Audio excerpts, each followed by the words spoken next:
recording as well. And I'll pull it up here so that I can check if there are any questions. But we can go ahead and start it. Hello, everyone. Welcome to our Money, and Money presentation. My name is Hani, and I'm the Education USA advisor at the Fulbright Commission in the Czech Republic. Today, my special guest is Katie, who is a Fulbright grantee and an ETA, an English teaching assistant in the Czech Republic. And together, we will walk you through the financial aspects of studying in the United States. Financial aspects and scholarship, because I know that that's the part that you are most interested in. It is a live stream, of course. I have it right here in front of me. So guys, if you have any questions, feel free to write them in the chat box and we will answer them right away.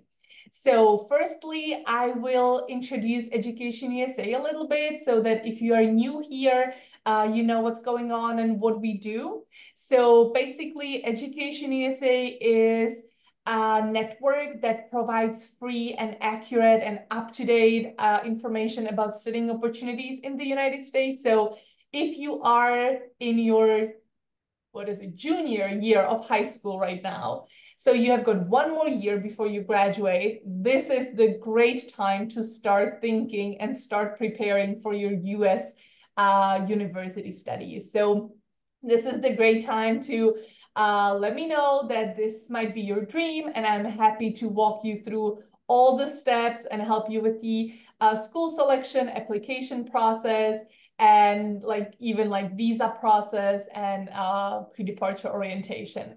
And today, this goes well with all of this information. We'll be talking about scholarships and other financial opportunities.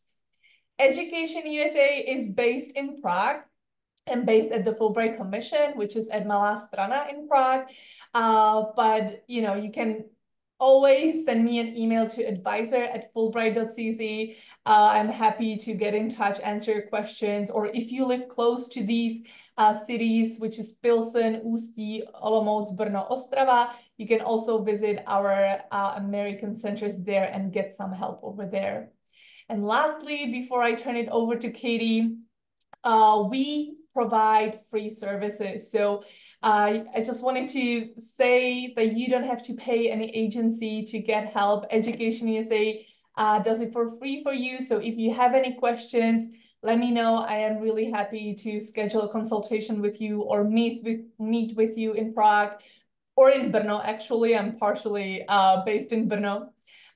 We also have a library. So if you are preparing for your SATs, for your TOEFL exam, you can definitely stop by and borrow books. And then we have these live streams, webinars, events. I'll be hosting an SAT prep workshop. I'll be hosting an in-person event with other Czech students who are actually in the United States. So you can join us, meet us. You can talk to someone who already succeeded in that application process. And this will be in June in Prague. So stay tuned. Everything will be posted on our social media under the handle Education USA Czech. And now I'll turn it over to Katie. Hello again, and thank you for introducing us all the scholarship opportunities that are in the United States.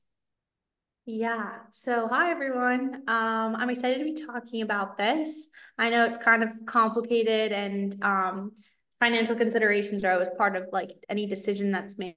So it's a really important topic. So if there's anything that we don't necessarily cover today that is a burning question, feel free again to message Hani, or my email's at the end, and I'll do my best to kind of help if you are in touch that way. So to start off with, I kind of wanted to give an overview of kind of what the cost of attendance in the United States looks like. And so you can see here, this is from Education Data Initiative. I didn't, gather this data all on my own.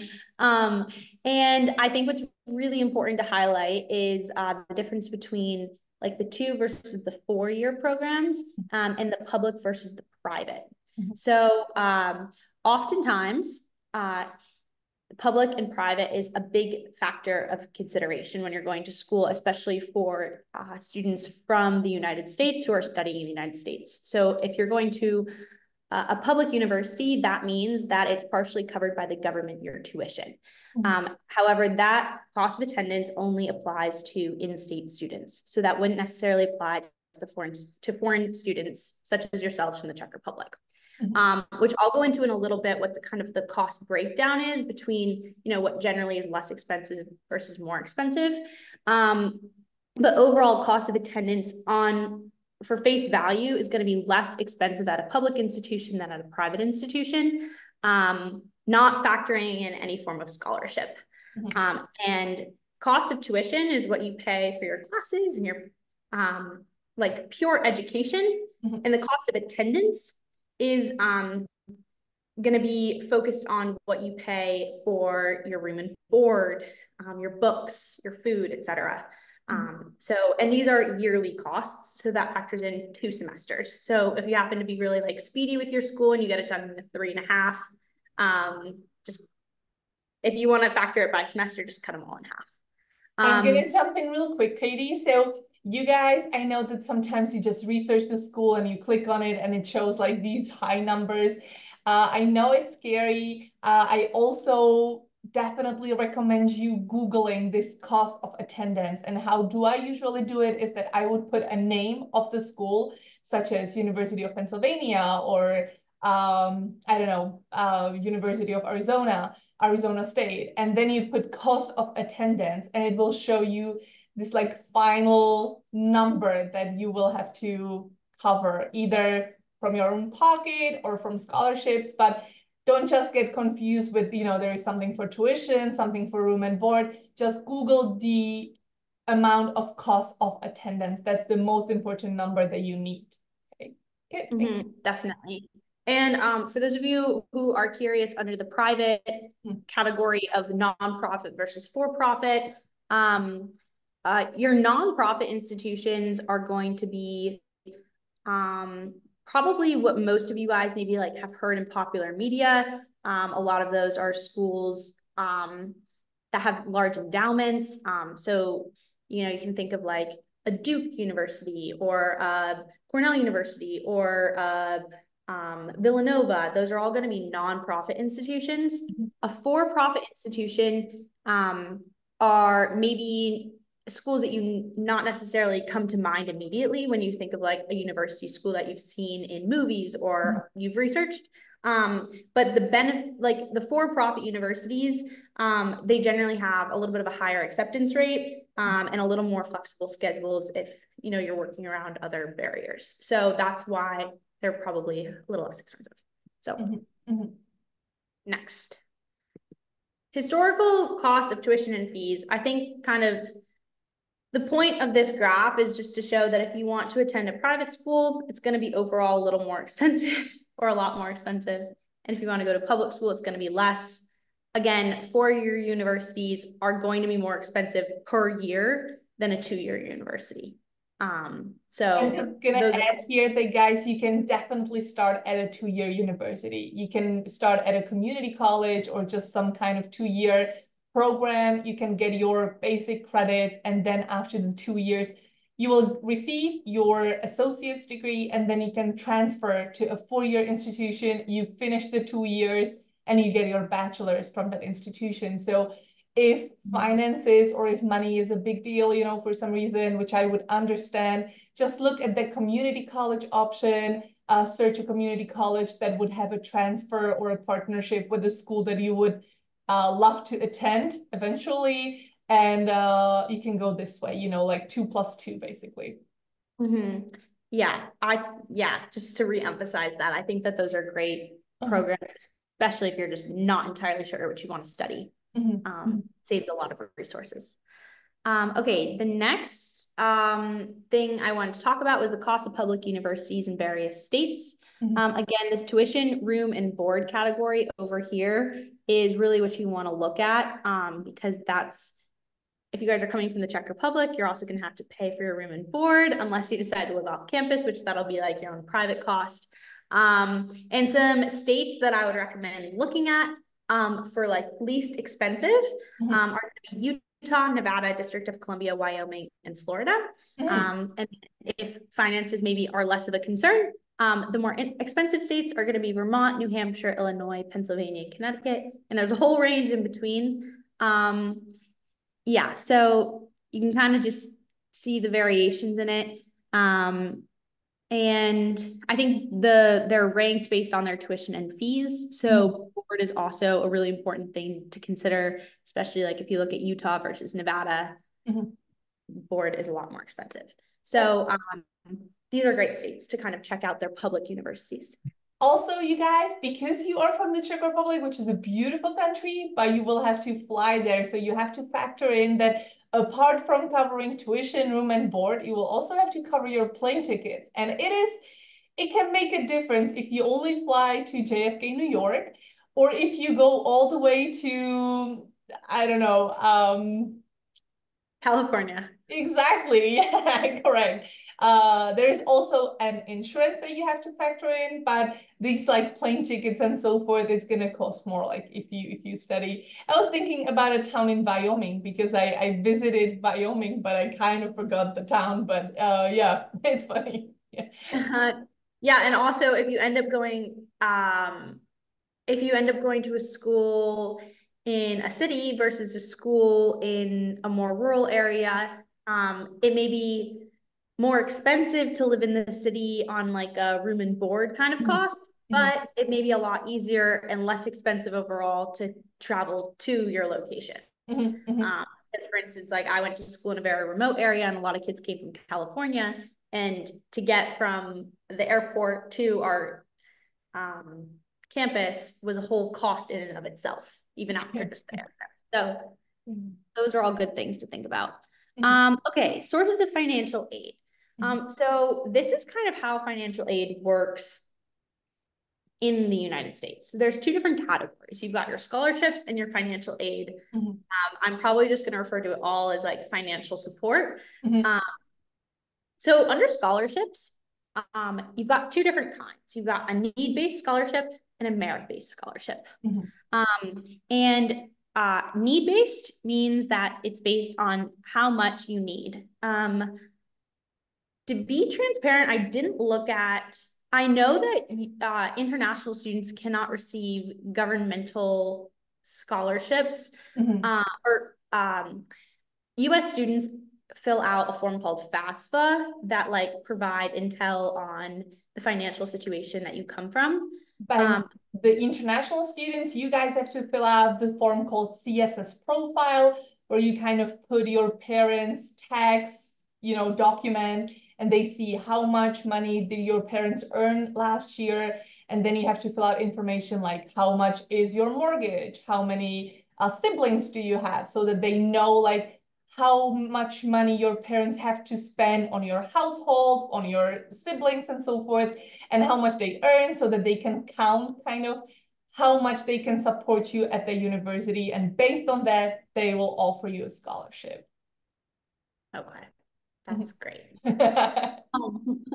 Another form of scholarship is merit-based. So if you are like an excellent student, or you meet other academic criteria, those can come in the form of like maybe like artistic or musical scholarships are probably most popular.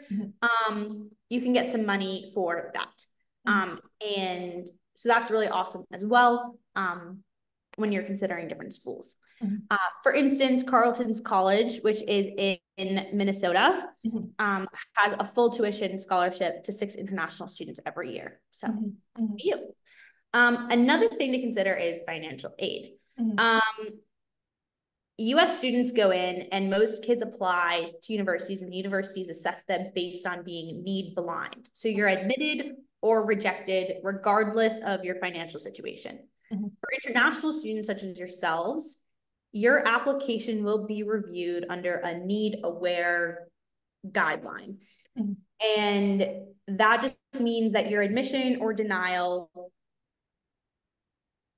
is not necessarily going to be made based on your financial need, but it's not ignoring it either, if that makes sense. So they may take a look at your financial situation and say, okay, we can support this international student coming to the United States, or they may say, we can't support this international student coming to the United States because of X, Y, and Z reasons. So I think that's just an important note as well. For sure.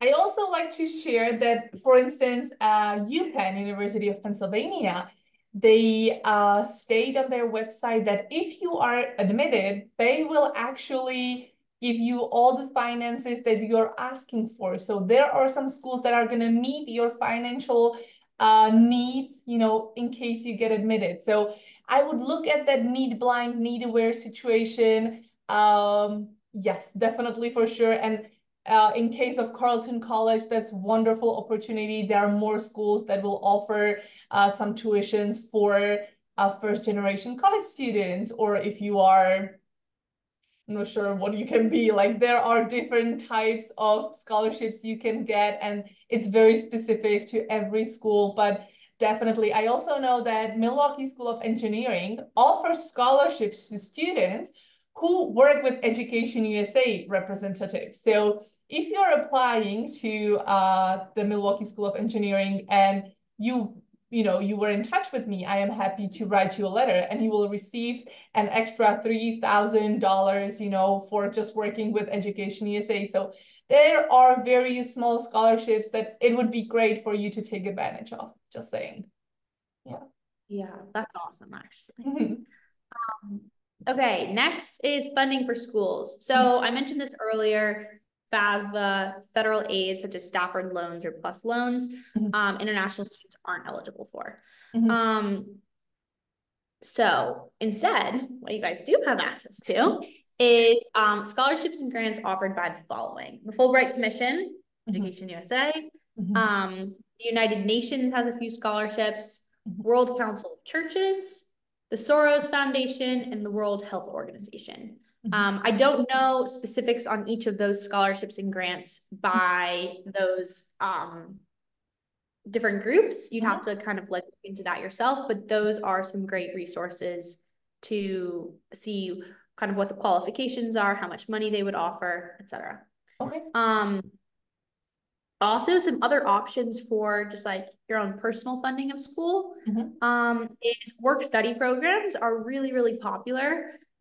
So for instance, at the university I went to, which was Cornell, they have a program where you are required to work a certain amount, and in turn you get some special financial support as well. Mhm. And what's great about that is you're not only making money, but you're also getting some money as well. So it's kind of Mhm. like a cool match program. That's really cool. I also have a work study experience. So when I studied in Pennsylvania, you as an international student having an F1 visa, you are allowed to work 20 hours a week, and it has to be on campus.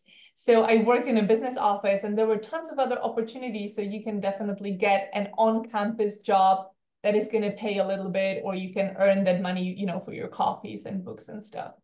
Yeah. Yeah. And also, if you have work study, you're probably, I don't want to speak for every university, but my guess is you're going to be given priority in getting on campus jobs Mhm. because Mhm. you know that that's part of like your financial package to the Mhm. school. Mhm. Cool.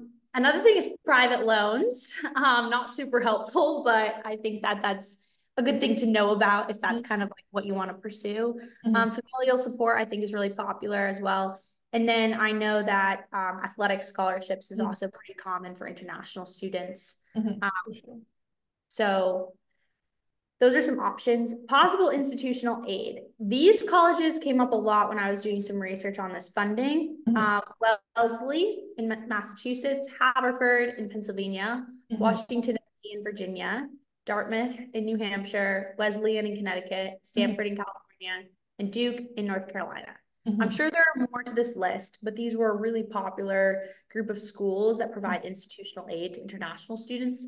Most of them are liberal arts schools Mhm. with maybe a few that are research universities. Mhm. Mhm. Um, and they kind of span the United States. A lot are in the Northeast. Mhm. We've got one in the South and one in the West.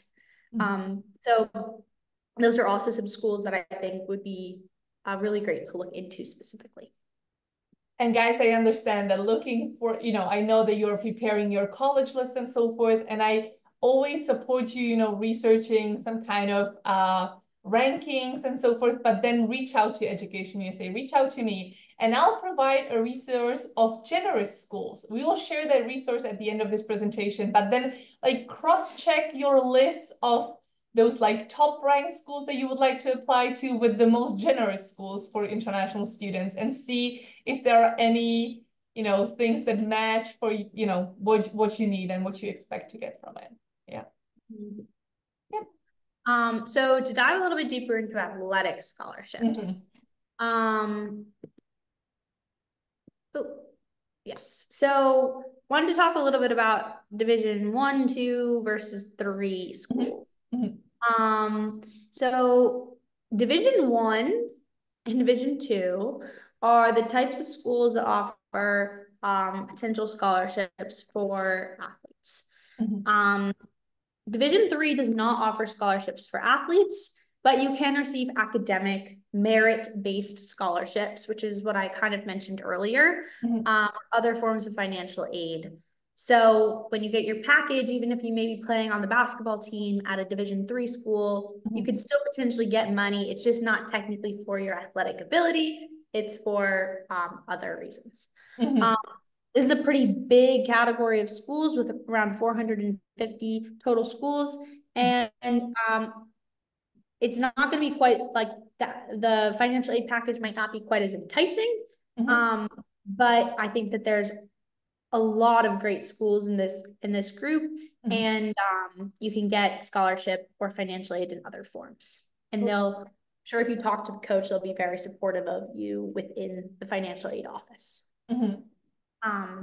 Division 2 and Division 1. So to start off with Division 1, these ones generally offer the biggest scholarships. And this is kind of like what you would see on TV. These are the guys that, you know, football, hockey, they're getting the money. And you often hear about full rides, but not a lot of kids are going to get a full ride to school necessarily, but you may get partial money as well. So I put in the conferences in case some of you are familiar with that. But if you're a D1 athlete, one source said that around 53% receive some form of scholarship. That's not necessarily 53% of D1 athletes get a full ride, but 53% get something. And this is the category where you're most likely going to get a full athletic scholarship. And you've got around 350 schools in this category. So a lot of different options. Division 2 is known for offering smaller, but maybe more numerous scholarships to its athletes. So it says 56% of Division, that should say Division 2. That was my error on Division 2 athletes get some form of scholarship. So you maybe have a higher likelihood of getting a scholarship, or your scholarship may be a little less.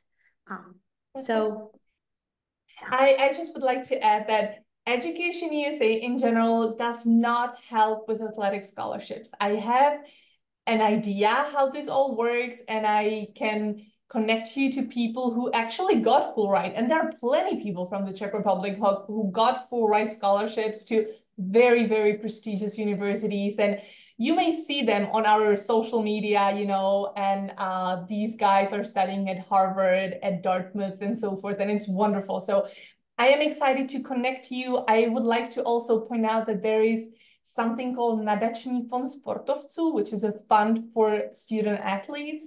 And it's for Czech students. So have a look at their website, research them. And even if you get a Division 2 school or Division 3 schools, this foundation, the Nadační fond sportovců, can help you financially cover the rest. Okay, so this is specifically to Czech students, but it is a wonderful opportunity. And I would like to encourage you, you know, if you are good in that sport, America is just the best way to combine education and sports both on a very high level. So I'm happy to answer questions. I am not an expert, but I know how to connect you to people who are very good at that. Awesome. Yeah. Okay. And then I think our last like financially related slide is kind of like, why does funding vary between public and private universities? So I mentioned earlier that overall, like The price you may see online for a private university is probably going to be higher than what you see for a public university. But something to factor in, kind of like what Hani mentioned earlier, is to look at how generous the schools are too, not just cost of tuition, because private schools often have larger endowments. And so they're going to have more resources in the form of scholarships or tuition discounts for you or other students. Public universities may be a little less expensive on the surface, but may not quite offer the same amount of financial support in a package form when you're ultimately admitted. But have no fear, schools do want to offer funding and scholarships, and they are very generous with it because it helps them with enrollment. You guys are diverse candidates coming from the Czech Republic. You're not the classic, kid from America. And also there's, you'll have a higher academic performance if you have a little bit less of a financial burden, which is so true because you're not necessarily worried about like your finances, but just like performing well. So there are incentives for them to give money. And I do want to end this kind of just saying that I think that a lot of universities are pretty generous if you have the need, and probably have a lot of resources for you to use at your fingertips.